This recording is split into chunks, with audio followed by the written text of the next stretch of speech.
The sky over Nocthra was heavy with clouds, dark and brooding as if the heavens themselves feared the land below. Lightning cracked across the horizon, and a cold wind carried the scent of rain and iron. In the distance, the obsidian walls of the Vampire King's palace loomed like jagged teeth against the storm. It was said that none dared approach the gates uninvited. The king's name alone was enough to send grown men fleeing in terror. Yet here, at the edge of the iron gates, a small boy stood clutching a broken wooden bike. His clothes were ragged, his hair damp from the rain, and his eyes were wide with fear and hunger. Still, he held the bike up, trembling, and called out, "Buy my bike, sir. Mommy hasn't eaten in 5 days." The words were soft, almost a whisper, but they carried across the storm like a fragile flame. Guards atop the walls stiffened. No human had ever spoken to the gates in such a way. And then the gates opened. Valen, the Vampire King, emerged from the shadows. His figure was tall and dark, wrapped in a cloak that seemed woven from night itself. Eyes like frozen moonlight scanned the boy, and for a long moment he said nothing. Centuries of power, centuries of indifference, weighed in the silence. The boy did not flinch. He just held out the broken bike. I only want to help," he whispered, voice cracking. "Mommy hasn't eaten. Please, sir." Valen stepped closer, and the wind seemed to hold its breath.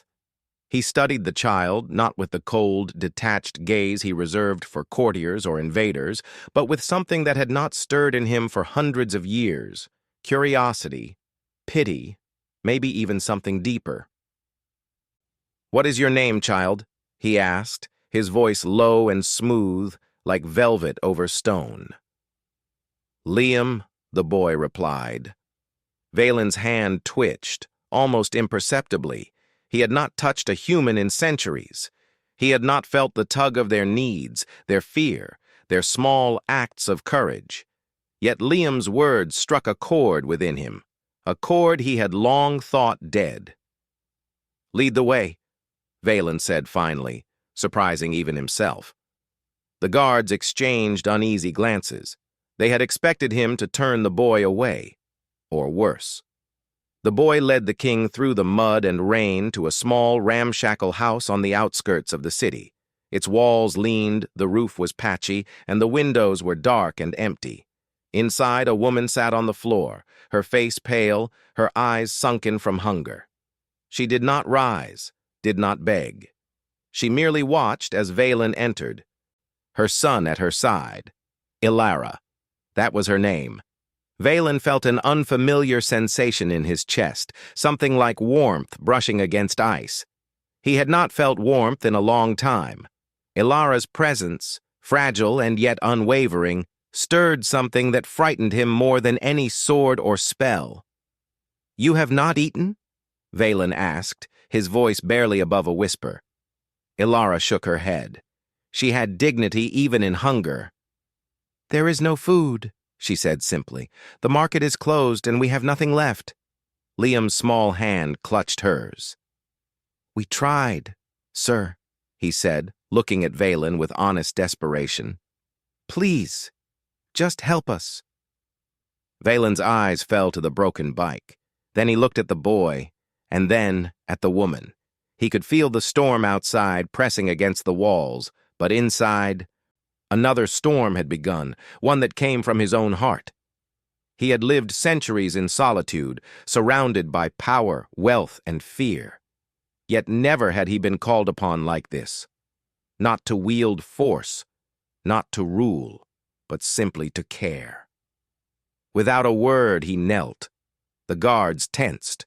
It was forbidden to kneel before a human, forbidden to show weakness, but Valen did it anyway. "I will protect you," he said. "I swear it." The words hung in the air like fireflies in the dark. Liam blinked, unsure if he had heard correctly. Ilara's lips parted slightly, her chest rising and falling with quiet astonishment. Even the guards were silent, watching the impossible unfold. Valen rose slowly, his gaze never leaving theirs. "Come with me," he said, "both of you." And so, for the first time in 1,000 years, a human mother and child walked into the halls of the Vampire King's palace. Inside the palace, the air was heavy with shadows and history. Gargoyles seemed to watch their every step, and the walls were adorned with tapestries depicting wars and feasts long forgotten. Candles burned with blue flames, illuminating the corridors in a ghostly glow. Every step they took echoed, reminding Valen of his isolation and the centuries he had spent alone. Ilara and Liam clung close to each other. Neither spoke much. Words felt unnecessary in the presence of such ancient power. Valen, for his part, remained distant yet watchful. He did not know why he felt this protective need, this unfamiliar tenderness. He did not understand why his heart, or whatever remained of it, stirred at their presence. In the private chambers, Valen offered them food. Not much, but enough. Bread, fruit, and warm milk. Liam's small hands shook as he ate. Ilara refused the bread at first, but eventually took a small bite, tasting something she had not had in days. Safety. Valen watched them, the strange warmth spreading in his chest. It frightened him. He had never allowed anything to touch his heart. That part of him had been buried under curses, blood, and solitude. Now it whispered, nudging him toward something he could not yet name. "I am not used to this," he said quietly. Ilara looked up at him, her eyes steady. "What do you mean?" "This feeling," Valen admitted. "It is not strength, nor it is weakness. It is something I have forgotten." Liam's small voice interrupted. "Do you like us, sir?" Valen's lips pressed into a thin line. He did not answer immediately. How could he explain centuries of fear, of solitude, of the impossibility of love to a small child? And yet the truth remained. Yes. Somehow, in a world filled with darkness, he liked them. He cared for them. He felt alive. For the rest of the night, Valen watched them sleep. Liam curled against his mother, the broken bike leaning against the wall, forgotten. Ilara's face was calm now, her exhaustion softened by safety. Valen felt a surge of something he could not name, and for the first time he wondered what it might mean to lose it. But peace rarely lasted in Nocthra. Outside the palace, whispers began to spread. The nobles murmured that the king was weakening, that he allowed humans into his halls. They could not understand why he did such a thing, and suspicion stirred like a storm in their hearts. Even as Valen stared into the flickering candlelight, he could feel the curse that had held him for centuries beginning to stir. A cold presence, ancient and malevolent, brushed against the edges of his mind. It whispered warnings, promises of danger, of loss, of destruction. Care too much, king, and you will fall. Love what is fragile, and it will shatter. Valen clenched his fists. The shadows recoiled slightly, as if sensing his determination, but the whisper persisted. "You do not understand," he murmured to the darkness. "I will protect them. Whatever comes, I will not let harm touch them." The wind howled against the palace walls, rattling the windows. Outside, lightning split the sky, illuminating the jagged spires of the city. Inside, Valen's heart, a heart long thought dead, beat faintly but surely, and he knew, in that moment, that nothing would ever be the same. The night deepened. Liam slept against his mother, and Ilara's breath came in quiet, even rhythms. Valen stood by the window gazing at the storm. He felt the weight of centuries pressing on him, but also the fragile weight of something new, something human, something precious, something dangerous. And in the shadows, a pulse of magic stirred, responding to the heart that had been forgotten. The Vampire King had made a choice that would change not only his life, but the fate of the kingdom itself. And for the first time in centuries, Valen feared the future, because in that fear, he felt alive. Cliffhanger ending of Part 1. That night, as lightning tore the sky and shadows whispered of old curses, Valen felt it, a stirring in his soul. A warning that love had awakened in the unlikeliest of hearts. Care for her, and all will be lost, the shadows hissed. But Valen's resolve did not falter. He would protect them, even if it meant defying fate, defying the curse, defying himself. Somewhere deep in the dark corners of the palace, the ancient curse trembled, knowing that the king's heart was no longer his own. And so, the storm raged outside, while an even greater storm raged inside him. The palace of Nocthra was alive in its own quiet way, a living monument to centuries of power and darkness. Its stone walls seemed to breathe, its corridors whispered secrets, and the shadows moved as if they had wills of their own. For Alara and Liam, it was a place of awe and fear. Every corner held a memory older than their imaginations. Every echo a reminder that they were guests in a world where humans were rarely welcomed. Valen, the vampire king, moved among them like a storm contained in form. His eyes, usually sharp and unyielding, softened only when they lingered on Alara or her son. Yet beneath that calm, a tension brewed, a silent battle between centuries of cold detachment and the warmth of new feeling he did not fully understand. Alara had begun to explore the palace, walking carefully through its towering halls, her curiosity tempered by caution. She noticed the tapestries that depicted battles against creatures no human could ever hope to see. She passed suits of armor polished black as night, swords etched with strange runes, and crystal chandeliers that shimmered with an inner, otherworldly light. But even amid this awe, her mind never left Liam. The boy had begun to eat better, though his small frame was still fragile. He watched Valen with wide, cautious eyes, sensing that this man, this immortal, fearsome man, was no ordinary protector. And Valen found himself thinking of the boy often.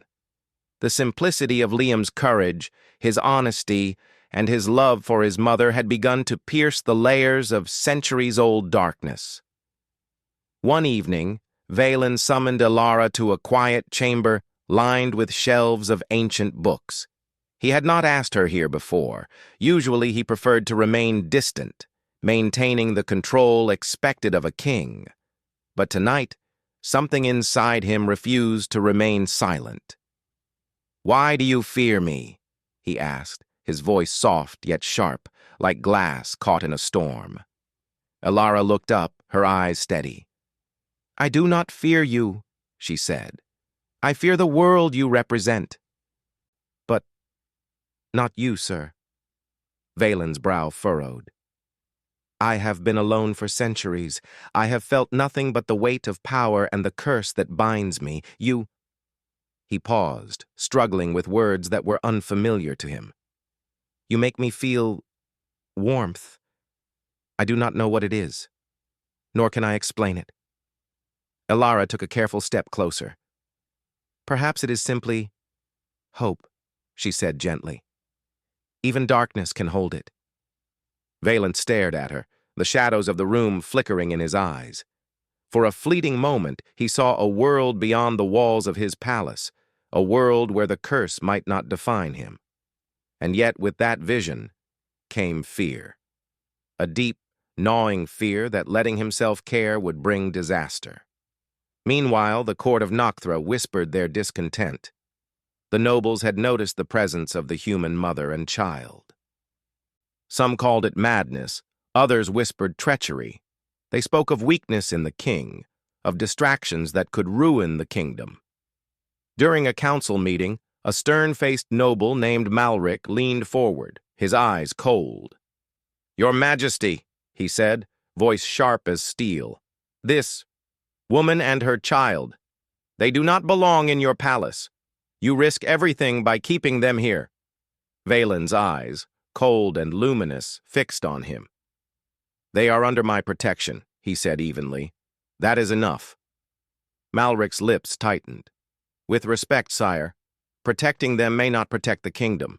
Power must come first, always. You forget your duty." Valen stood, the air around him seeming to shiver. "I have never forgotten my duty," he said, voice low but unyielding. "But duty does not require cruelty. It does not require turning away those who need help." The room fell silent. Even the shadows seemed to pause. For the first time, the nobles felt that they could not sway the king.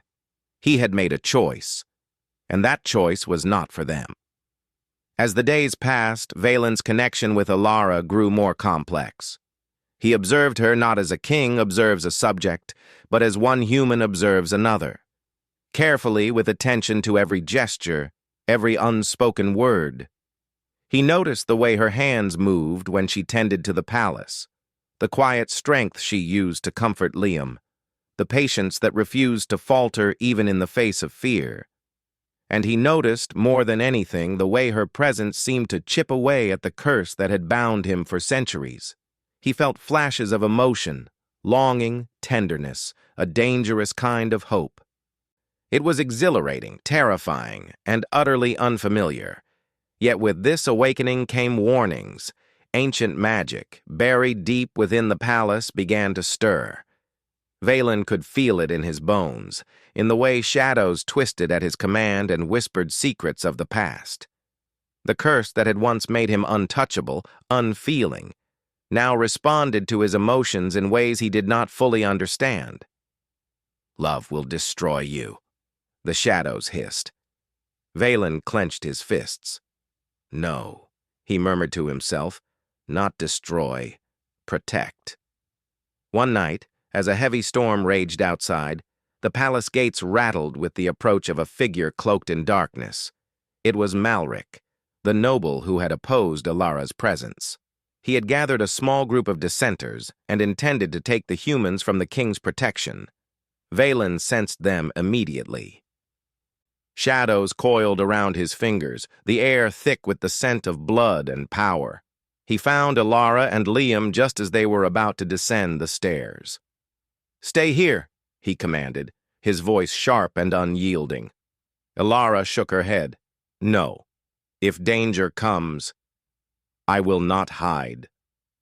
Valen's eyes softened slightly. He had seen courage before, but never quiet. Unwavering courage like hers. It unsettled him, drew him closer, and reminded him of everything he had been missing.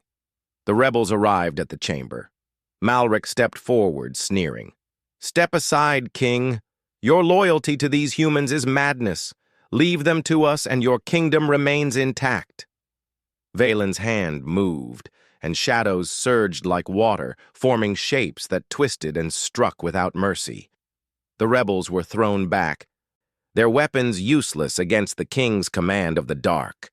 Amid the chaos, Alara stepped forward, her hands outstretched, her voice calm. "Stop!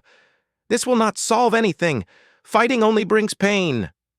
Valen felt something shift in the air, a strange alignment of power and purpose, a connection between him and the woman who had entered his life so suddenly. He lowered his hands, and the shadows withdrew. The rebels retreated, fearful and confused, leaving the king and his guests unharmed. Later, as the storm outside subsided, Valen and Alara sat in silence. Liam had fallen asleep, exhausted but safe. Valen's mind raced with conflicting thoughts. His curse, once absolute, had begun to fracture. Love, warmth, and compassion had taken root inside him, challenging the darkness he had relied upon for centuries. "You are different," Valen said finally, his voice barely above a whisper. "You change everything. You awaken. Things I thought were gone forever." Alara looked at him, eyes calm yet piercing. "I do not wish to change you," she said. "Only to be here, to live, to survive, and to protect my son." Valen felt a lump in his throat. His lips parted, but no words came. For the first time, he felt powerless in the presence of human strength, not because of weakness, but because of wonder. Outside, lightning flashed again, illuminating the jagged spires of the city. Inside, shadows moved along the walls, as if watching, as if waiting. And then Valen felt it, the first true pulse of his own heart in centuries. It was not fully human, nor fully vampire. It was something in between, something alive. But the awakening was not without consequence. In the deepest corridors of the palace, the ancient curse stirred violently, sensing the king's shift. It whispered warnings, promises, and threats. Love will bring ruin. Protect them, and you will lose all. Protect nothing, and your soul remains safe. Valen closed his eyes. He could feel the weight of destiny pressing down on him, heavier than the walls of his palace, heavier than the centuries of solitude he had carried. He had chosen to protect the humans, to feel, to care. And now the curse, ancient and relentless, was watching, waiting for him to falter. Ilara, sensing his tension, reached out and placed her hand on his. Her touch was warm, grounding, human. "Whatever comes, we face it together," she whispered. Valen opened his eyes, and for the first time, he did not feel fear. He felt resolve, but the shadows did not rest. The palace of Nocthra had never felt so alive, or so fragile. Its walls, carved from black stone and etched with runes older than memory, pulsed faintly in rhythm with Valen's own heartbeat. The mark across his chest burned softly, glowing pale against the darkness of his skin. He could feel the ancient curse stir within him, as if it were a living thing aware that the king's heart had changed. Ilara and Liam remained by his side, cautious but unafraid.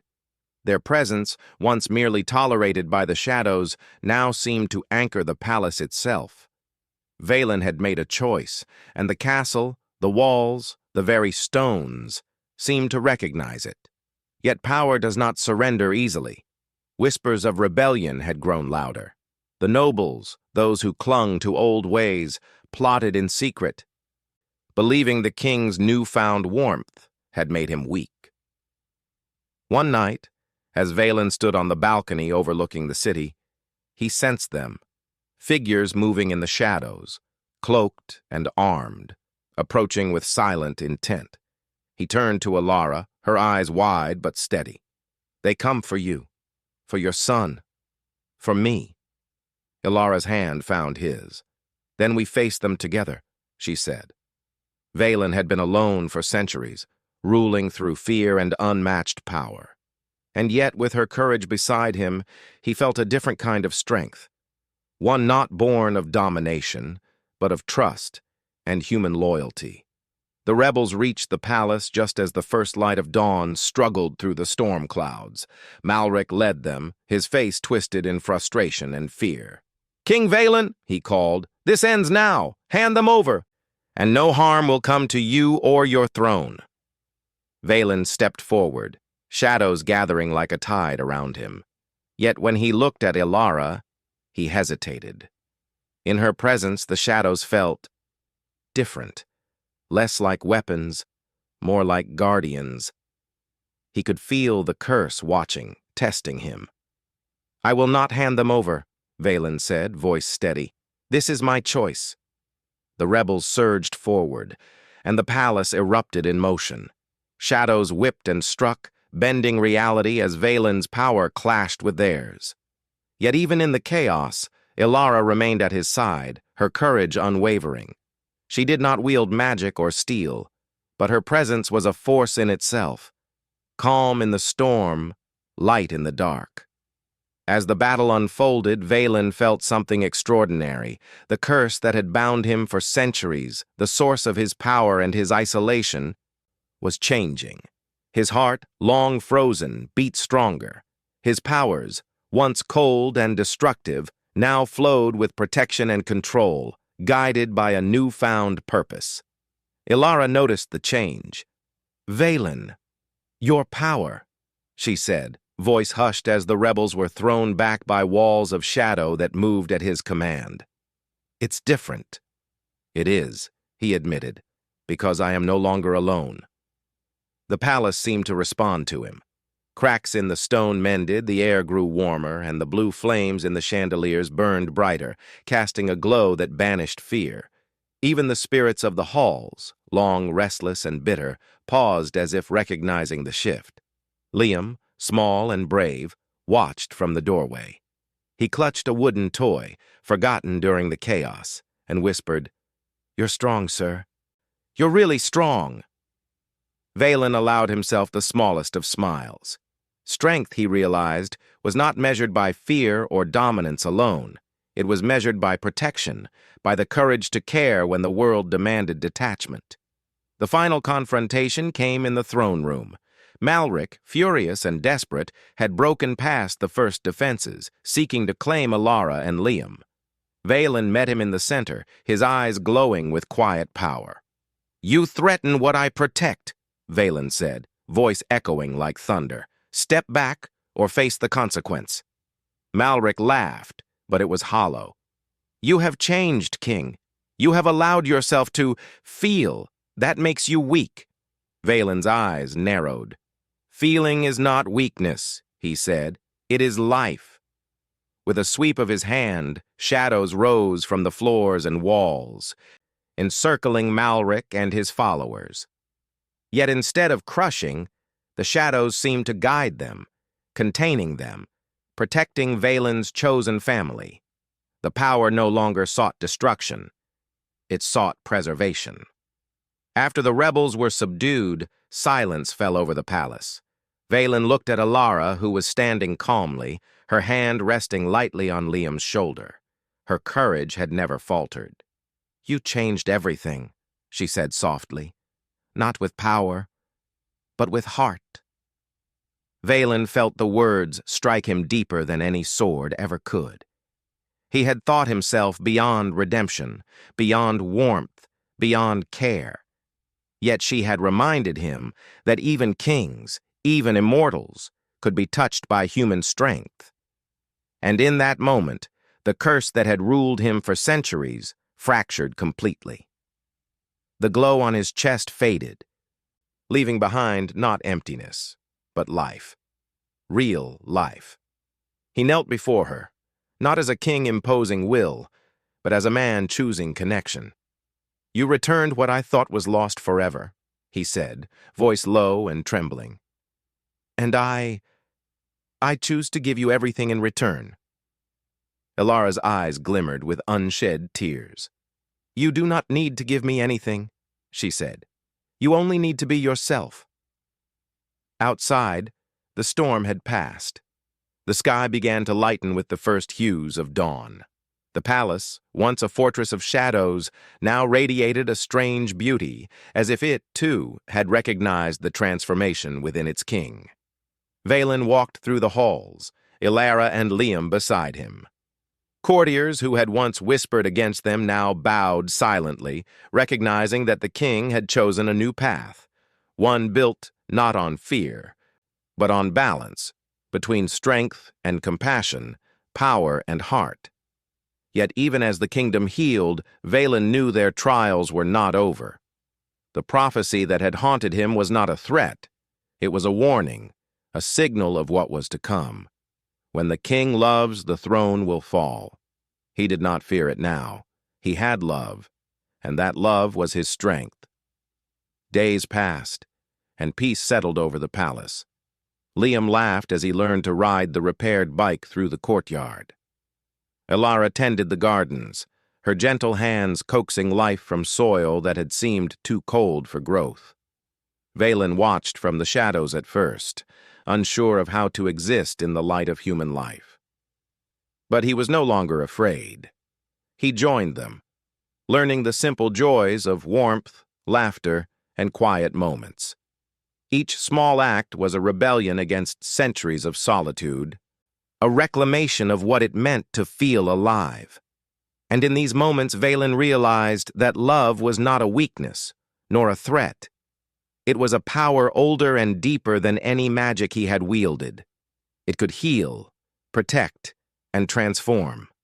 It could awaken what was thought dead. One evening, as the sun set and bathed the palace in golden light, Ilara and Valen stood together on the balcony. Liam slept peacefully inside, exhausted from his adventures. Ilara leaned against him. "Do you think it will always be like this?" she asked softly. Valen looked at her, his eyes reflecting the dying sun. "I do not know," he admitted. "The world is changing, and so are we. But whatever comes, we face it together. That is what matters." Her hand found his, and for the first time, Valen felt completely human, not in weakness, but in strength.